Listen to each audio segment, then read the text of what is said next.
Agüita Podcast, un espacio para hablar de placer, resistencia y territorio. Conocer nuestras historias de vida siendo disidencias sexuales y las formas maricas que hemos encontrado de sobrevivirle al sistema. Hecho desde nosotros para nosotros. Desde el sur del mundo, región de Valparaíso, Valle del Marga Marga.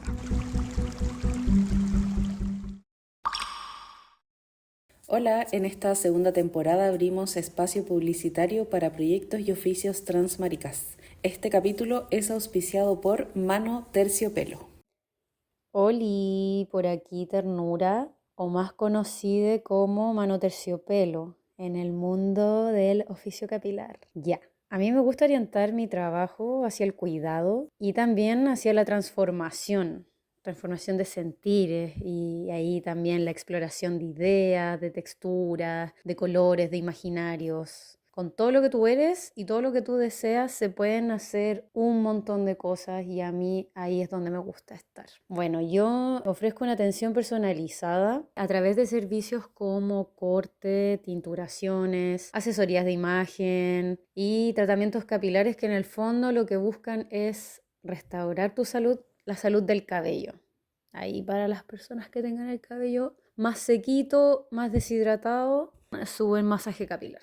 Y bueno, mi objetivo principal siempre es que las personas se sientan cómodas, que te puedas sentir ahí segura, escuchada. Creo que eso es muy importante. Y me puedes encontrar de manera virtual en Instagram como @manoterciopelo o de manera presencial en Almirante Montt 452 en el taller de CAT capilar.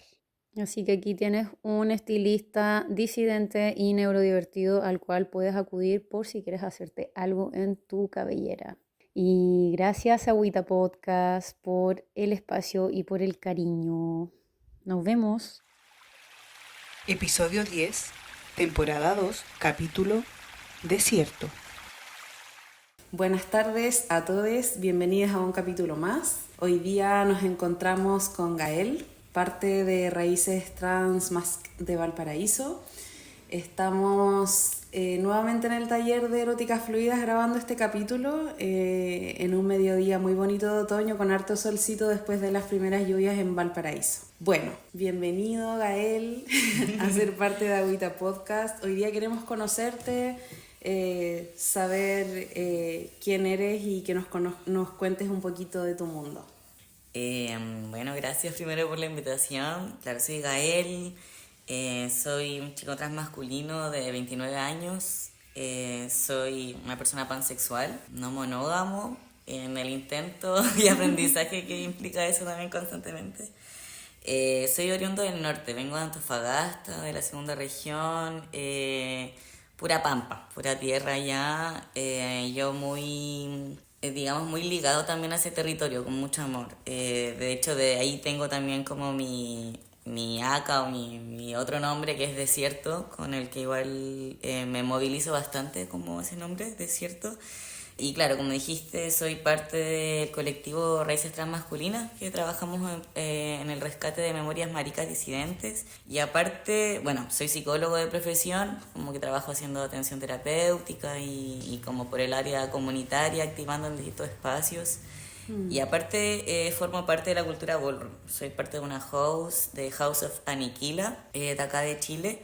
Así que eso, me vine a vivir a Valparaíso el 2018 por primera vez, a estudiar psicología acá. Y luego para la pandemia me tengo que volver porque se acabó Chile.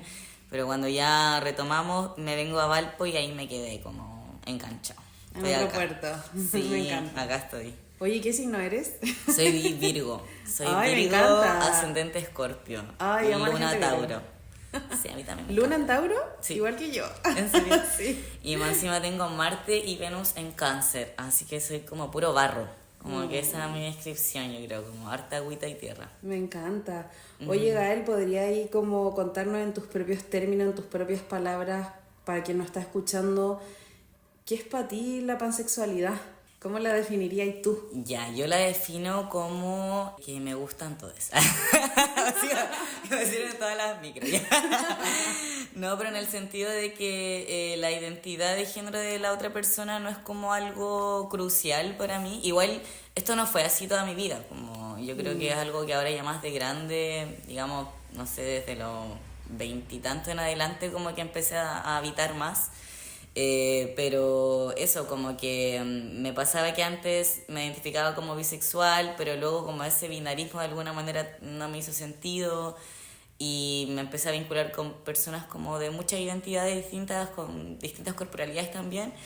Y fue como, bueno, creo que este es el término que más le viene en el boom que hay también de información al respecto, Sí. porque antes no existía ese término. Pero actualmente me defino así porque creo que tiene que ver con eso, como que la identidad y género de la persona no es algo como central al momento de que me interese alguien, ¿cachai? Sino que tiene que ver con otras cualidades. O sea, así lo entiendo yo. Está bueno hacer esa distinción igual porque creo que genera mucha confusión como el concepto bisexualidad y el concepto pansexualidad. Yo igual me siento dentro de la pansexualidad hoy día y también no fue así siempre, y al menos como yo lo entiendo es como que la bisexualidad propone que puedes sentir atracción o deseo por dos o más géneros, y la pansexualidad sería como de alguna otra manera sentir atracción o deseo por personas independientes de su género. Claro. Como que deja de ser algo protagónico en cuanto experimentamos la atracción. Sí. Y creo que está bueno hacer esa distinción porque igual hay harta confusión y dentro de todo igual hay un parecido, pero no es lo mismo, pero tampoco es igual. Sí, igual me pasa con las etiquetas que a veces como no sé, tampoco uno la anda trayendo todos los días en tu día a día como presente. Yo igual he escuchado personas que entienden la bisexualidad como que te gustan las personas de tu género y de otro género, pero no sé, como que en verdad a mí no me toma, como que no me hace sentido esa descripción y creo que va más por eso, como por la persona, como persona más que el género que la identifique. Bueno, y hoy día en este capítulo probablemente salgan hartas categorías, hartas etiquetas, pero vamos a hacer como quizás como una nota al pie en todo este capítulo, Claro. que es que las categorías sirven para entender experiencias, pero Claro. no definen la totalidad de la experiencia. Es como que nos dan la posibilidad de ponernos unos lentes para entender la vida, pero en general yo siento que las categorías son ultra insuficientes y ultra limitadas para definir o tratar de definir completamente lo que significaría la experiencia de la pansexualidad, ponte tú, porque también hay momentos y momentos de la vida y creo que eso es difícil de poner en palabras muy concretas. Sí, de hecho yo entiendo las categorías igual como, claro, como herramientas para poder entender una forma, pero ni cagando son como verdades totalizantes o como determinantes, ¿no? Como de que todos lo vamos a entender de la misma manera o todos lo vamos a experimentar de la misma manera, sobre todo en materia como de género, porque siento que es como una agua tan como específica, que todas las personas lo ven de una manera tan distinta que no podríamos como hacer o no es mi intención tampoco como hacer una norma categórica rígida, para que la gente se mueva desde ahí. Oye, ya que estamos aquí, saltémonos a otro concepto que hablaste que también me gusta mucho, que es ¿cómo definís tú en tus propios términos la no monogamia? Lo defino como el intento constante de relacionarte como desde las diversidades relacionales, por así decirlo, como, no sé, no caer como en la monogamia, digamos, de pareja, pero también como yo lo entiendo también como un sistema político, así como una forma de vivir la vida donde jerarquizas a la pareja, donde tu pareja tiene que, no sé, saberlo todo de ti, tú tienes que entregarle todo de ti, donde más encima esta pareja suele tener también roles muy binarios, donde más encima a mí algo que me molesta muchísimo es esto como de la jerarquía, que toma en relación a otros vínculos, como tus amistades, la familia, etcétera. Y creo que algo que cuesta un montón porque, no sé, yo igual soy así como genuinamente muy celoso, como también como posesivo, como que me sale ese ser de, como que mi gente es mi gente, como territorial, siento. Entonces ha sido como un trabajo de muchos años, como también cuestionarme eso y querer, cuando me vinculo con personas de una manera como amorosa, como estar constantemente diciéndolo y como puta, si la cago y en verdad me están saliendo acciones de pronto sí más posesivas, sí más celoso o como reproduciendo una norma monogámica donde solo esta pareja de dos es lo más importante, es como no, como recordarme a mí de que en verdad a mí no me hace sentido eso. Entonces para mí las no monogamias tienen que ver con eso, como con otras prácticas y también un posicionamiento de vida respecto a los vínculos, no solo como a una pareja puntual, ¿cachai? Sino como a entender la vida fuera de esta norma que en verdad es la no monogamia. Sí, creo que está bueno entender las no monogamias no solo como algo vinculado a las parejas sexoafectivas. Claro. O a las relaciones sexoafectivas, y caché que el otro día estaba tomando una clase de diversidad relacional y dijeron algo que en realidad era como muy básico, introductorio en la clase, y a mí me hizo explotar el cerebro, que la persona decía como que al cuestionar la base monogámica, y citaba mucho a la Brigitte Vasallo, que decía todo está pensado de a dos. Incluso, por ejemplo, acá en Chile, la vereda. Solo caben 2 personas. Sí. Y 2 personas con cuerpos bastante normados, porque a veces francamente hay que caminar una atrás de la otra. O si eres una persona que no se moviliza con sus piernas, tampoco cabes en la vereda. Pero si lo dejamos solamente como en la intersección de las relaciones jerárquicas, es súper heavy como todo está pensado a 2. Las camas, las invitaciones, el uso de la ciudad, bueno, como muchas cosas, hasta la ducha, ¿cachai? Como que todo está pensado en ese formato, y está bueno igual como instalar estas otras preguntas, de pronto, no sé, nosotros que somos terapeutas de alguna otra manera, instalar estas preguntas desde otro lugar, ¿cachai? Quizás más allá de preguntar, oye, ¿tenés pareja? Quizás podemos preguntar, ¿hay personas significativas en tu vida actualmente? Claro. O con quiénes compartís el erotismo actualmente, o con quiénes compartís tu afectividad más profunda, ¿cachai? Más allá de preguntar por el pololo, no sé qué, que es como la pregunta muy de la tía de la mesa de Navidad. Sí, te juro. Ya, Gael, oye, ¿queréis contarnos cómo fue para ti esto de transicionar con tu género? Bueno, como que cuando me hiciste esta pregunta, me la enviaste por WhatsApp, claro, estuve pensando harto en cómo entendía el género, y claro, pues, pensándolo más pequeño, más chico, me pasó que siempre me incomodó mucho la norma de la feminidad, como que eso no me gustaba, me atrapaba, me incomodaba, me caían mal, como que incluso me pasaba que con mis compañeras de curso como que no lograba llevarme porque sentía que esta identidad femenina, no sé, yo creo que también tiene que ver con un poco de misoginia internalizada de la vida, como un sistema súper patriarcal también que valoriza mucho más lo masculino, pero genuinamente no me tomaba lo femenino, entonces como que me obligaron un poco a estar en este molde.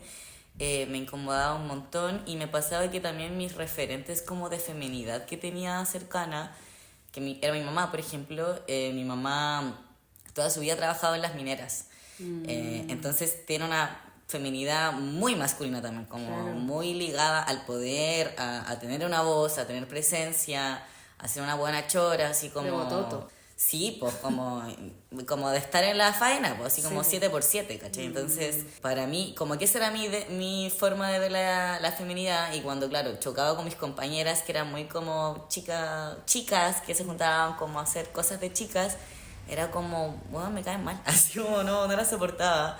Y por otro lado, no tenía como una figura masculina cercana, referente, porque mi papá nunca estuvo, tenía un tío que trabajaba como muy lejano, entonces... Tenía puras mujeres cercanas, y las mujeres cercanas ninguna era como estereotipo de feminidad ideal. Entonces creo que desde ahí como que empecé a cuestionarme un poco, no mi identidad como tal, como de si era mujer o hombre, ¿no? Pero sí como de, si es que soy mujer, parece que no soy como las otras mujeres. Sí. Y eso también provocaba que la feminidad, como con todo lo que significaba, me incomodara, así como los colores, como no, me quiero vestir de negro... no sé, yo no... Igual en un momento era muy como este morrito castroso, como muy auténtico. Y así como, no, yo no escucho pop, yo escucho como Kurt Cobain. Así. O como, no, yo solo Manuel García, poesía, ¿cachai? Como intentando siempre buscar una identidad muy única, muy como para salir también de este resto. Y llegó un punto que en la media que empecé a hacerme un grupo de amigues como muy cercano, y que eran como puros hombres. Entonces ahí yo me sentía como muy cómodo, como entre las bromas, que muchas veces eran muy patéticas, muy como humor de adolescente varón, pero me sentía muy cómoda ahí, era como, aquí sí me siento bacán. Claramente siempre llegaba un momento en el día o en el colegio que era como, igual de alguna manera ellos hacerme notar que yo igual era mujer, como igual me podía reír con ellos y todo, pero al momento del recreo que iban al baño, yo igual me tenía que quedar afuera, como me quedaba mientras ellos iban al baño y pasaban cosas en el baño, cosas como de varones, de cabros, que yo me perdía como ese espacio de complicidad. Entonces creo como que desde ahí son como las primeras experiencias en torno a cuestionarme el género, y ya una vez más grande, a partir como del feminismo, como de poder meterme a ese mundo y leer al respecto y activar desde ahí, fue como ya, parece que sí soy mujer, pero si soy mujer, entonces como una mujer distinta, ¿no? Como deconstruida, con otras formas de entender las relaciones, de cuestionarte como las relaciones de poder y tal. Y ahí me pasó que en la U, cuando recién entré a la U, conocí un piño más como marica, como que en el colegio nunca tuve esos acercamientos. Más allá de mi hermana mayor, que mi hermana mayor es como camiona, así como oficial camiona, maneja camiones en la mina. Me encanta. Y con ella tenía acercamiento como al mundo gay, ¿cachai? Pero ella igual se identificaba como gay, como que esa era su bola. Entonces me acuerdo que iba a las discos cola de Antofagasta y yo como que soñaba con ir a las discos, ella me mostraba videos de las drag y yo así como, weón, necesito ir a esta weá, así como quiero mucho vivirlo. Pero igual nos llevamos como por 10 años, entonces nunca pude ir a la disco con ella. Pero sí conocí a sus amigas lesbianas y era como no me sentía como ellas, pero sí era como, me gusta este mundo, que, claro. ¿cachai? Que es como distinto a O lo sea, que habitaba. dentro de todo igual tenía ahí una pequeña referencia. Claro, que era como familia. mi hermana, y aparte eso hizo que el tema de ser como de la comunidad, o ser gay, o ser lesbiana, o ser la guay que queráis, nunca fue tema, ¿cachai? Como mi mamá en ese sentido siempre fue muy abierta de mente, como de que te guste quien te guste, está bien, como solo sé buena persona, así como solo trabaja y sé buena persona y listo. Entonces, no crecí como con de pronto violencia así como relacionadas a ser quien tú quisieras ser por parte de mi mamá, porque mi papá, otra volada, mi papá es Paco, entonces como que otra forma de vida. Pero como no vivía con él, era como muy distante también. Entonces, claro, mi hermana fue una referencia ahí como de habitar una masculinidad, o sea, una feminidad camiona, distinta, masculina, trabajaba en la mina, mi mamá también, entonces desde ahí era como ya, hay otras cosas, pero no tenía otros nombres y tampoco tenía referencias de otras identidades hasta que el 2021, ese año conocí Ballroom. Ya. Ese año conocí Ballroom a través de personitas como amigas de Antofa que me dijeron, oye, va a haber un taller de Ballroom en Antofa, como ven. Yo cachando muy poco de lo que significaba, solo era como, hay que bollar y ser regia y listo. Pero no cachaba nada y en verdad en ese momento no estaba cuestionándome mi identidad ni nada. De hecho estaba como habitando un duelo de una relación muy larga que me tenía en una, así como muy desesperanzado. Y cuando llegué a Ballroom fue como, guau, qué wea, así como hay muchas formas de ser, hay muchos cuerpos, hay muchas identidades. Y ahí por primera vez vi a transmasculinos. Ahí vi y fue como, qué wea esto, así como, no sabía que se podía ser transmasculino, pues como yo conocía a las travestis. Claro. Y las travestis eran como las que conocía a través de mi hermana, las que había visto por películas de Almodóvar, que era como muy cine marica, ¿cachai? Pero nunca había visto un trans masculino, entonces me acuerdo que ahí por primera vez vi un trans masculino. De hecho fue a mi hermano de mi house, a Nusku Aniquila, que lo vi y dije, qué guay, este hueco así como lo da, y aparte lo encontré precioso y fue como, me gusta, pero me atrae, pero al mismo tiempo parece que quiero ser como él, como que no entendía qué me pasaba. Y a través de Ballroom inicié mi proceso de transición. Como que ahí fue como ya, definitivamente no soy mujer, como que está bien no serlo. Empecé a explorar ahí como desde la no binaridad también, porque tampoco sabía que existía antes de eso. Y luego ya llegué al punto de decir como no, en verdad creo que la transmasculinidad es como lo que me toma, como habitar, de verdad sentirme una masculinidad, solo que no quiero ser un hombre. O al menos es la manera en que yo lo vivo, ¿cachai? Como yo no soy un hombre trans, no me identifico así porque no me toma esa categoría de hombre trans, pero sí como de una masculinidad, po. Y eso igual fue como fluyendo con los años, pero fue como el 2021 el año que Ballroom me hizo explotar la cabeza y conocer a otros tragos fue como decir, oh, parece que esto me gusta, me hace sentir cómodo y me hizo también habitar mi cuerpo de una manera distinta. Siento que es muy mágico cuando uno conecta o conoce personas que representan algo que ha estado quizás escondidito o latente dentro de ti y como que aparece así. ¡puf! Sí. A mí me pasó mucho eso cuando conocí a personas no monogámicas, ponte tú. Era como, broma que esta weá se puede hacer. O sea, Claro. ¿de verdad estamos en una fiesta y hay una persona con dos parejas? O como con dos vínculos y como que para mí era como algo como casi de sueño, ¿cachai? Y después empezarlo a vivir o conectar con otras personas que también tenían experiencias no monogámicas un poco fácil. Como que siento que se da algo muy mágico. Y creo que Sí. esa es lo potente que tienen las comunidades también, pues, ¿cachai? En este caso, todo el universo del ballroom, no sé si queréis contar un poquitito a quien no lo conoce o quizás de otra generación, de qué se trata este mundo del ballroom. Bueno, la cultura ballroom surge como en Estados Unidos, en los Bronx, como barrios marginales también, periféricos, en la década de los 70, 80 pp.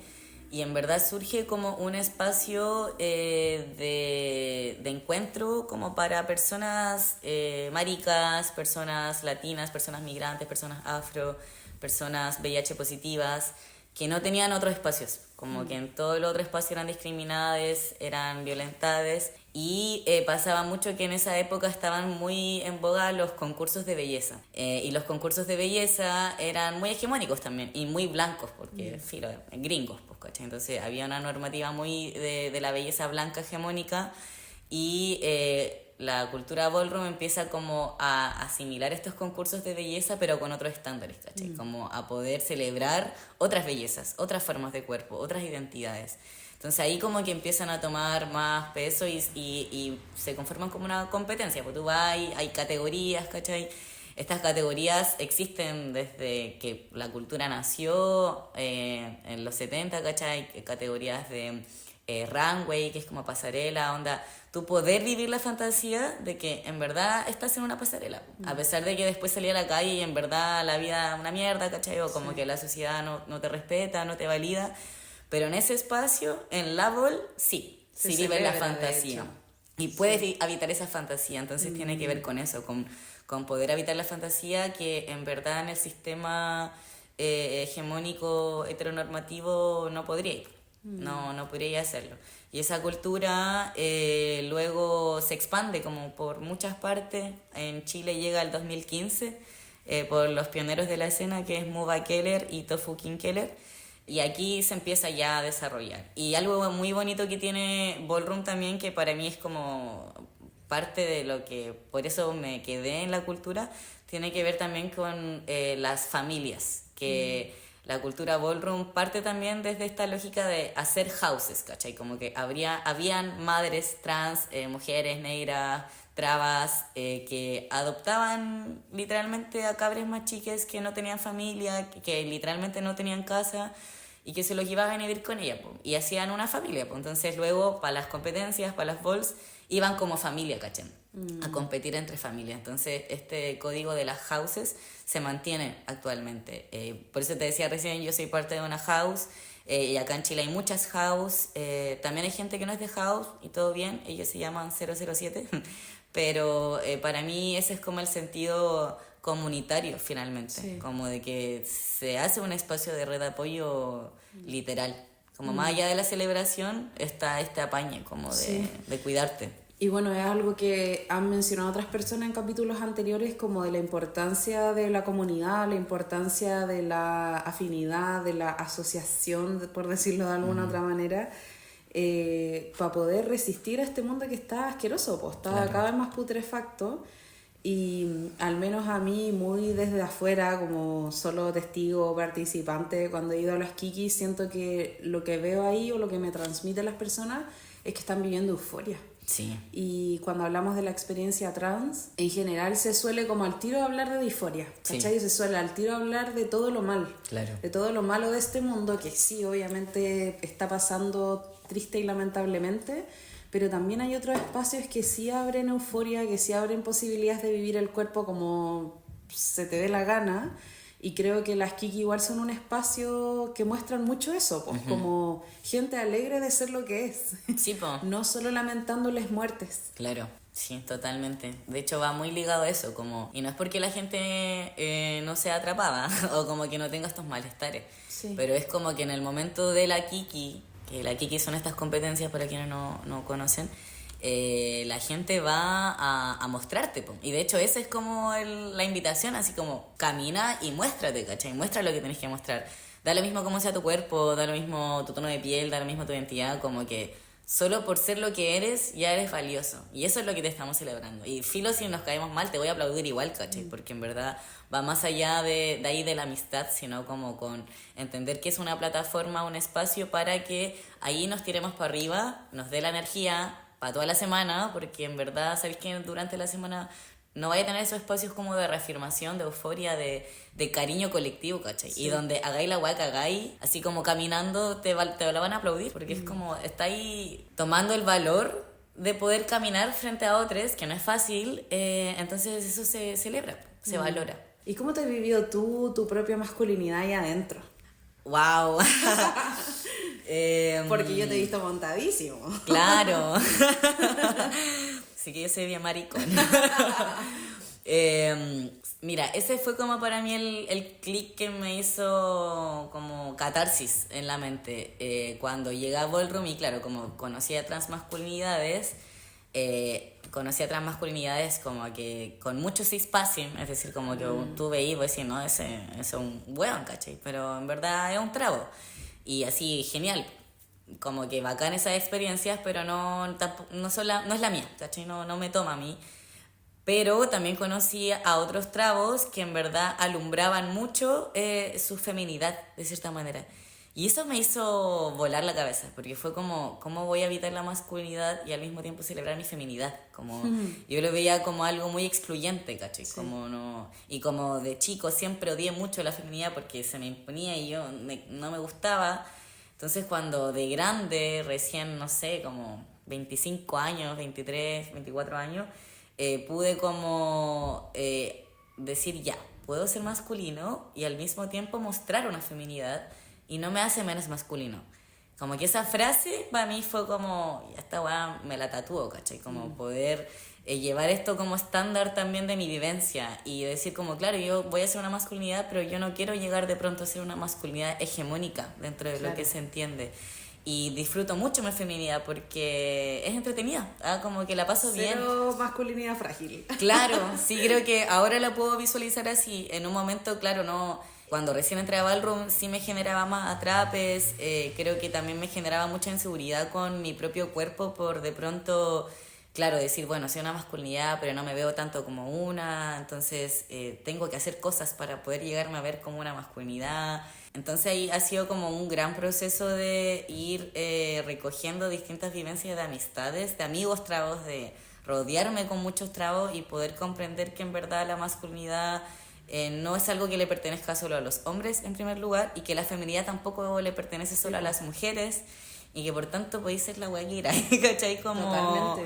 E ir mezclándolo y no tiene que por qué ser algo tampoco como rígido, como de decir ya soy una masculinidad y tengo que estar determinado y rígido toda mi vida, sino que hay días de pronto en los que me siento más sensual y quiero habitar una feminidad y no sé, quiero andar con tacos y ponerme peluca o no sé, andar con una faldita, mostrar el culo.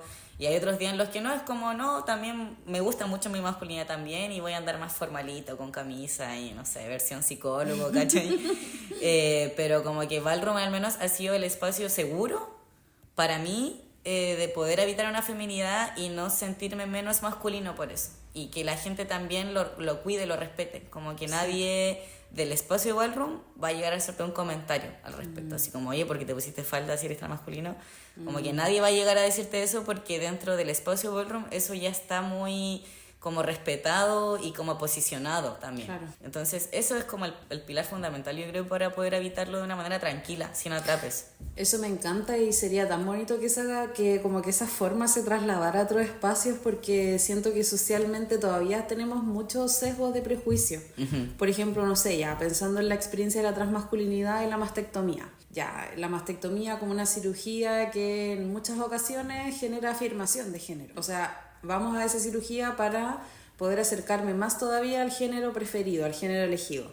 Pero hay personas masculinas, transmasculinas, que se hacen la mastectomía para poder usar un crop top, ¿cachai? Para poder usar un vestido.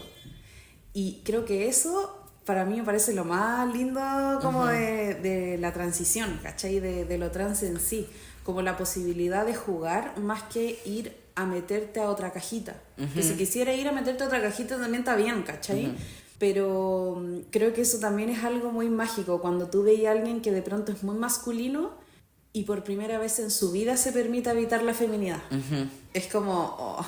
Sí. Es muy bacán, no sé, en cierto punto ver a personas, o uno mismo cuando vivimos euforia, poder permitirte otras cosas, otras cosas más allá de los mandatos o de lo que se supone que era esto, ¿cachai? Sí. Lo mismo con los efectos de la testosterona o de las hormonaciones, como que creo que lo lindo de esto es abrir mundos más que encasillarnos en otras cajas.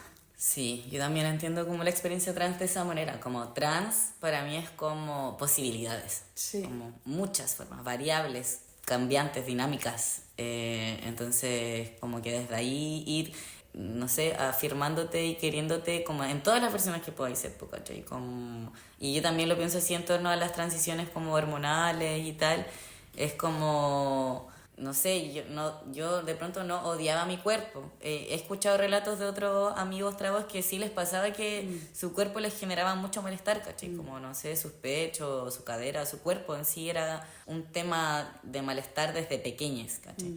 Para mí no fue así, como que creo que yo no tenía esa sensación de que mi cuerpo no me gustara como tal, pero sí cuando transicioné y dije como, bueno, conocí que existía la testo y tal, fue como, no quiero cambiar mi cuerpo porque odio mi cuerpo, sino porque quiero conocer otras posibilidades de mi cuerpo. Como tengo una larga vida, quiero vivir como muchos cuerpos en una vida, como bacán si puedo hormonarme y si después me quiero hacer la mastectomía, bacán, no porque odie mis pechos, sino porque como bacán explorar cómo sería un cuerpo sin pechos, ¿cachai? Pero eso, como posibilidades más que... tener que llegar a un punto de como ya llegué a ser trans y trans es solo esto, como que yo lo veo más amplio. Oye, y dentro de esta trayectoria o tus vivencias en las comunidades ballroom o desde tu propia vivencia de lo trans, ¿hay algún hito anecdótico que sea importante para ti, que haya cambiado un antes y un después? O sea, ya mencionaste que la primera vez que fuiste a una Kiki te maravillaste, pero ¿hay algo como que tenga que ver con tu propia vivencia de lo sexual, de lo erótico, que tú hayas dicho como, no me esperaba esto, o mi vida cambió a partir de esta experiencia? A ver, tengo que hacer como una recopilación para pensar en un hito, porque, claro, desde la sexualidad, creo que desde más chiquita tampoco me lo cuestionaba, como te había dicho recién, yo era hetero. Menos mal me curé. No, pero más chiqui, igual como que, claro, yo era una mujer y a mí me atraían las masculinidades. Entonces era como, bueno, creo que está todo bien. Así como se supone que va bien y me relacioné con masculinidades. Igual siempre fueron masculinidades muy sensibles, como medio amariconadas también. Así como, me gustaba mucho eso. De hecho, me acuerdo que la primera vez que más chiqui vi a David Bowie, así como en la tele... Quedé loco, porque fue como, como qué guapo, así como guapo, no entendía, y eso me encantaba, así como que fuese tan femenino, masculino al mismo tiempo, eso me generaba mucho como, creo que fueron como las primeras veces que también generó como una sensación como erótica, sexual, y yo siendo muy chico y como viendo a una persona en la pantalla que era como, no es hombre ni mujer, y wow, me encanta. Sí, eso me gustaba mucho. Entonces, claro, mis relaciones luego como más sexoafectivas eran con... mi primer pololeo, de hecho, significativo, fue como mi compañero, un amigo muy sensible, que era hombre, pero habitaba una masculinidad distinta. Y luego creo que algo que fue como muy importante para mí fue mi vínculo como amoroso de muchos años, que yo le denomino como mi vínculo histórica, porque estuvimos como 5 o 6 años. Cuando nosotros empezamos, claro, pues yo era una mujer cis y esta personita era un varón cis, entre comillas, ambos muy bisexuales, muy como deconstruidas. Y a medida que fue avanzando la relación, llegó un punto donde ambos nos dimos cuenta que éramos trans, ¿cachai? Y yo transicioné, ella transicionó, y fue como, wow, como fue algo muy bonito poder habitarlo en conjunto. Y desde la sexualidad ya era claro, como uno tiene en la mente de pronto un molde de sexualidad muy heterosexual también, como muy... Las formas incluso como de tirar son como muy hetero, sí. ¿Cachai? Y era algo que no me había cuestionado porque en verdad no había llegado otra persona que me llamara la atención y tal. Y creo que cuando yo recién, después de que me empecé a cuestionar mi identidad y me empezaron a gustar, por ejemplo, transfeminidades, fue como, podemos tirar de otras maneras también, ¿cachai? Como habitar otros roles, sí. A propósito también como de, no sé, quién es más pasivo, quién es más activo y tal, que antes era como por obligatoriedad, sí o sí era pasivo, ¿cachai? Como, pero luego fue como, no, en verdad esto puede ir mutando, cambiando, y eso está bacán, como qué rico no tener que siempre ocupar el mismo rol, o siempre tener que hacer lo mismo en la acción de tirar, porque en verdad puede ser muy variado, pero antes nunca lo había cuestionado. Y después, otro momento importante creo es como mi primera relación trans for trans, con otra persona trans, que también era una persona como no binaria masculina, y que por primera vez yo me estaba relacionando con alguien trans, como que ya era trans, ¿cachai? Como no que había transicionado conmigo, sino como esta persona ya tenía su trayectoria de persona trans, identificarse así, y fue como lo mismo, como los cuerpos son distintos, y eso me hizo abrir un mundo también de como wow, el placer también se puede experimentar desde otros lugares. Entonces creo que eso fue como 2 hitos como para mí muy importantes en relación a la sexualidad también, y evitar el placer de otras formas. Me encanta y me identifico mucho con lo que estáis contando, porque siento que también, o sea, las primeras veces que compartí momentos sexuales eróticos con personas trans fue como también abrir todo otro universo, ¿cachai? Incluso tener otra sensibilidad, hacer otras preguntas, tener otras consideraciones, ¿cachai? No asumir que las zonas erógenas son zonas erógenas, ponte tú. O la zona erógena así como este mapa muy tradicional que se nos enseñó, porque a veces hay ciertas zonas erógenas que empiezan a ser un problema, o empiezan a ser una fuente de malestar, y eso también es como ya, chucha, toca armar todo un mapa de nuevo. Claro. Y por cada persona distinto. Y siento que eso es lo aburrido del guión heterosexual, porque es como ya, un mapa de zona erógena, para todos lo mismo. Sí, como muy homogeneizante también. Sí, entonces creo que igual la experiencia erótica trans es súper lúdica en ese aspecto. Sí. Y con mucha sensibilidad, o sea, por favor pregunten antes de entrar a una zona del cuerpo. Bueno. Claro, sí. Me acuerdo también como... Una vez que estaba carreteando con amigos, cuando yo estaba recién transicionando y me estaba como contando con más piños maricas, como por primera vez acá en Valpo, y no sé, carreteando, como jugando nunca, fue una agua así como ya, yo nunca he chupado una vulva, por ejemplo. Y yo era la única persona que nunca había lamido una vulva. Y fue pa'l hoyo porque fue como, yo me creo muy deconstruido. Y nunca había lamido una vulva, y me acuerdo que les dije como, bueno, no sé cómo es, como quiero mucho saber cómo es, cómo sabe cuál es la textura. Y ahí mis amis, que igual eran como... claro, así como ahora, una clase. No, pero ahí mis amis como que me empezaron a describir, como no, se sienta así, sabe a esto, bla, bla, bla, como tenés que hacerlo así. Y yo así como, bueno, no puedo morirme sin haber probado una vulva, te juro. Y luego cuando sucedió fue como, wow, es distinto, me gusta, y fue como que ahí me hice clic a mí mismo de pensar como, wow, de pronto me generaba mucho miedo porque era como algo desconocido, pero en verdad no es tan desconocido porque yo igual tengo vulva, entonces como yo sé cómo de pronto se siente, y fue como darme a mí confianza de como... no sé, de pronto te lo privaron muchos años, que por eso lo ves como algo tan lejano, pero en verdad está más cerca de lo que crees. Algo así. En resumen, chupen choro.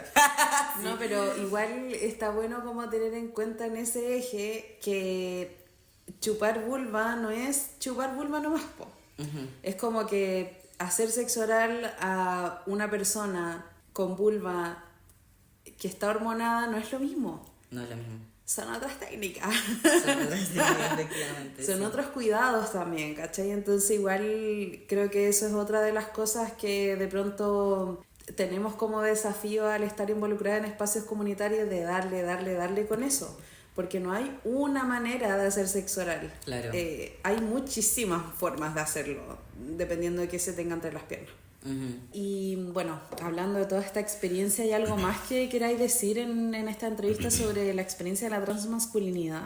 Bueno, en la misma línea que te decía recién, como de, no sé, yo nunca había lamido una vulva o nunca había tijereado, por ejemplo, me pasaba que, claro, hablando con amigos transmasculinos, era como muy raro también. y me ha pasado que he escuchado muchos comentarios que donde se asume que todas las personas transmasculinas fueron antes lesbianas o camionas, ¿cachai? Como que se hace como una especie de similitud. Y en verdad no todas las personas transmasculinas fueron lesbianas. Yo nunca me considero como una persona lesbiana, de hecho no me nombro así tampoco, ni como camión, porque en verdad no es mi vivencia. Sé que de muchos sí, pero el tema es como no asumir que la masculinidad o la transmasculinidad deviene necesariamente de haber vivido una experiencia lesbiana, ¿cachai? Como lésbica.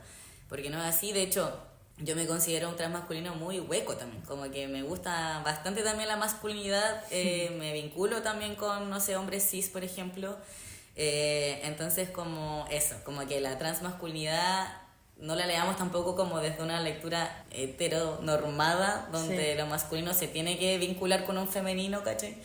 Lo masculino con masculino, femenino con femenino, como que es más variado, lo mismo de las posibilidades, como que puede ser muy fluido también. Y a mí me gusta como entender así la experiencia transmasculina también, como no es lo mismo que ser camiona, que ser lesbiana, y tampoco que ser como un hombre hetero. Y por el contrario, muchas camionas tampoco se identifican con la masculinidad. También, me ha pasado que también he conocido, y es como, está bien, si no es lo mismo, Oye, es tan sencillo como preguntar, weón. Sí. O sea, preguntar.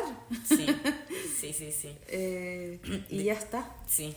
Me acordé de un dato histórico pequeño, que en esto del trabajo de archivo de memorias transmasculinas, porque ese fue como el origen porque iniciamos Raíces Transmasculinas con Víctor Amor, y en eso encontramos la historia de un hombre trans, Louis Sullivan, si no me equivoco que es de Estados Unidos, de la década de los 80, 70 pp, y que pasaba que era un hombre trans, pero que era hueco. Entonces, el hecho de que fuera hueco, que le gustaran las masculinidades, generó como que de ahí el loco empezó a hacer mucho activismo, porque fue como empezó a separar la situación de identidad, no es lo mismo que orientación. Claro. Y ahí lo patologizaba mucho, y de hecho como que no le dejaban acceder a muchos servicios de salud y tal, por el hecho de que, de hecho no lo querían operar, ni le querían dar hormonas, porque en ese entonces ya existía esto, por el hecho de que era homosexual.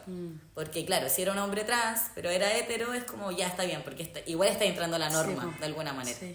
Pero como era un hombre trans y aparte gay, como no se puede así. Entonces ese es como un caso igual histórico para pensar que en verdad esta situación viene de hace mucho tiempo, y como que ese binarismo igual opera incluso siendo trans. Me encantó. Bueno, invitadas como siempre todas las personas que están escuchando a que investiguen y averigüen también por sus propios medios acerca de las cositas que vamos mencionando aquí. Y bueno, Gael, ahora me toca la pregunta de rigor de todos los capítulos. ¿Qué es el agüita para ti?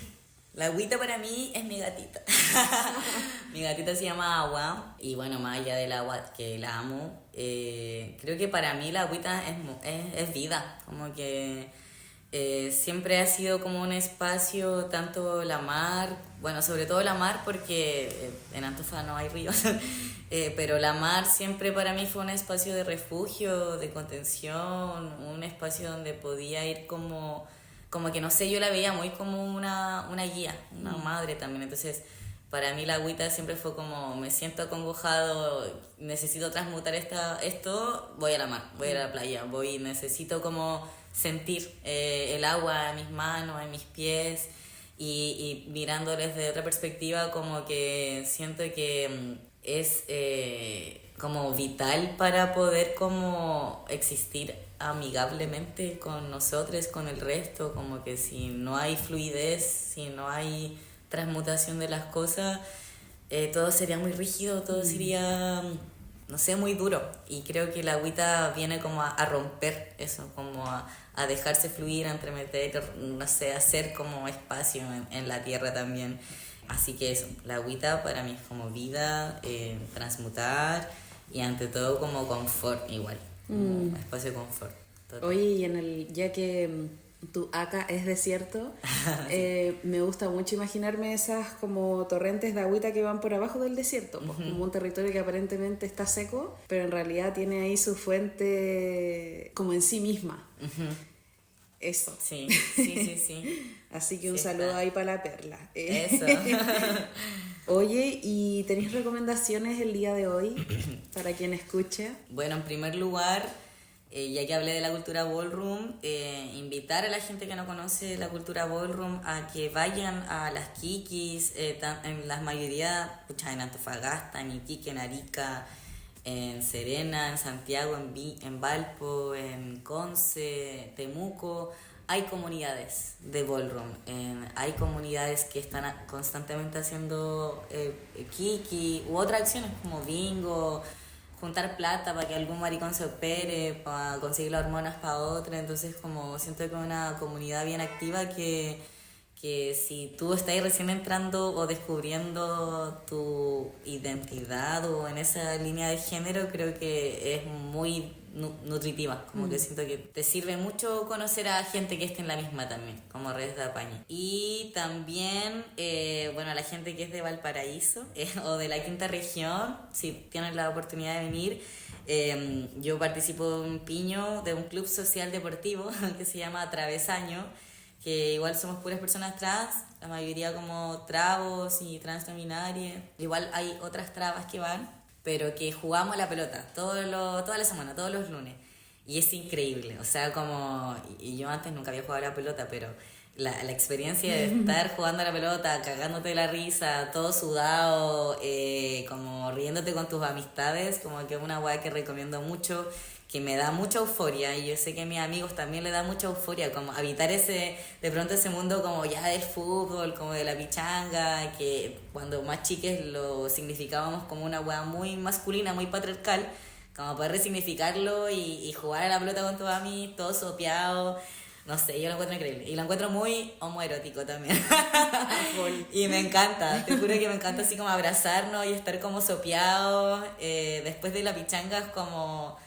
Nunca me imaginé que podría haberlo vivido de esa manera. Y es una hueá muy reconfortante. Así que si están en Valpo pueden ir, y si no, jueguen con sus amigos. Como jueguen a la pelota, jueguen a no sé, cualquier hueá, pero jueguen, suden y abrácense sudados. Sí. Hot. Sí. Yo por mi parte, bueno, dentro de todo lo que nos contaste hoy día, Gael, mi recomendación es mucho más práctica, es una invitación a que hagamos amigos, amigues trans, amores trans. Creo que hoy, como está este mundo, es una fortuna poder rodearse de amores trans. Creo que compartir el erotismo también es una fortuna, para mí es un privilegio, ¿cachai? Como todo lo que se nos despierta cuando nos compartimos entre nosotros mismos. Poder entregarse a vivir esas experiencias creo que de verdad es un regalo para el corazón con cómo van los tiempos. Y también a las personas cis que se involucren, que se acerquen, que conozcan, que se informen, porque necesitamos mucho más espacio, necesitamos mucha más comunidad, mucha más alianza. Bueno, no quiero cerrar el capítulo de una manera negativa, pero pucha, igual el mundo se nos está viniendo cuesta arriba. Parece que el tiempo avanza, pero los derechos retroceden, y ahí es donde más necesitamos comunidades de apañe como Travesaño, ponte tú. Sí, pues. Bueno, eso por un lado. Y hablando de amores, también tengo una recomendación de poesía el poeta J. Elmes, que me gusta mucho cómo escribe, pueden encontrar sus textos en internet. Y hoy día particularmente quiero recomendar su libro A quienes queden, que ahí hay varios relatos de amor y de erotismo trans, que ese está publicado por la editorial Mutante Cine. Así que todo esto lo pueden encontrar en las redes y me encanta ese libro, consíganlo, está muy lindo, muy, muy, muy bello, y también me parece que tiene sus textos liberados en redes sociales, así que eso. No sé si tú tenías otra recomendación. No por ahora, no, pero me encantó la que diste. Sí. Muchas gracias por participar. Nos diste educación, nos diste activismo, nos diste historia, belleza, todo. Así que muchas gracias, Gael. Espero que nos sigamos encontrando. Bueno, y también vamos a dejar como recomendación que la gente siga Raíces Transmasculinas y que vayan a las rutas de memoria que están haciendo en Valparaíso cada cierto tiempo. Sí, bacán. Eso. Sí, @raíces.transmask. ¿Y tus redes, las tuyas? Mis redes es @desierto.gael. Eso. Sí. Bueno, hasta la próxima y muchas gracias por escuchar. Gracias. La vida en el desierto es un desafío constante. Para sobrevivir, tanto la flora como la fauna, cactus, zorritos, insectos y reptiles han desarrollado increíbles adaptaciones, raíces profundas, cuerpos que retienen agua y hábitos nocturnos para evitar el fuerte calor del día.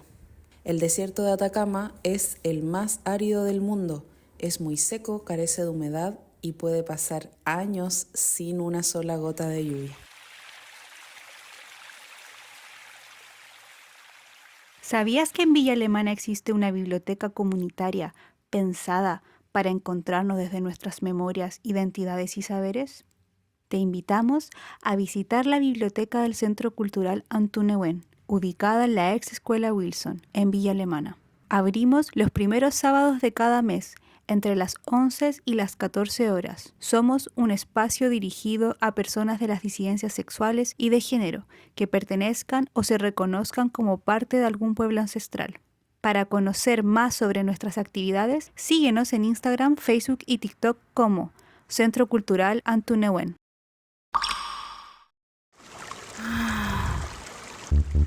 Esto fue Agüita Podcast. Un espacio autogestionado hecho desde nosotros y para nosotros. Síguenos en nuestras redes sociales, Agüita Podcast.